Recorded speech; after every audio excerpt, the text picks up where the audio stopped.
Okay, on this second video now, we're going to look at some of the social costs of production. And we're going to be looking at the social costs and the social benefits. And just as manufacturing products or goods has costs and benefits to a company, to a firm, it's also got impact for society. It's the cost in terms of resources, HR, materials, plant, factory, transport, and the benefits to actually selling them. There are negative impacts like pollution, and these are referred to as a social cost.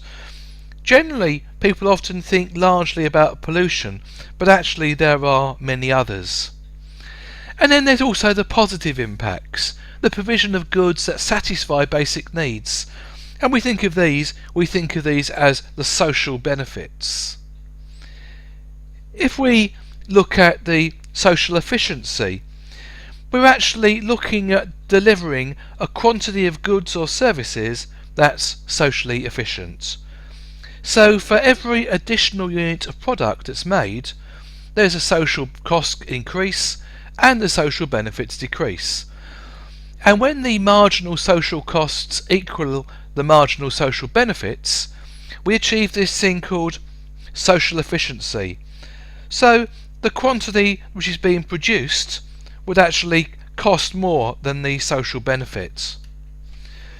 So to produce more would create more costs than benefits as we increase production, and to produce less implies there is still room to increase potential benefits, which therefore makes it inefficient. And the benefits are larger than the social costs, right up to the point at which they're equal. It's rather like the equilibrium on the supply and demand charts. So we're actually looking at the social costs and social benefits. One way to actually think about market failure is in terms of social efficiency. We can define a market or market failure to deliver social efficiency as failure of the market, and that this prompts government to do something about it. Now, it could be because of a surplus of goods and services with high social costs. Perhaps it's through overproduction. Equally, it could be through the underproduction of goods and services, where there's actually a high social benefit. So let's have a look at some examples. If we look at the steel production, let's start by thinking of the high social costs. So the steel producers decide in the short term how much steel to make. They make this decision based on two things: the marginal cost of production, and we were talking about this in another week. Typically costs fall, plateau and increase, and also the expected demand for the product, where we take into account how many consumers are going to want to purchase this.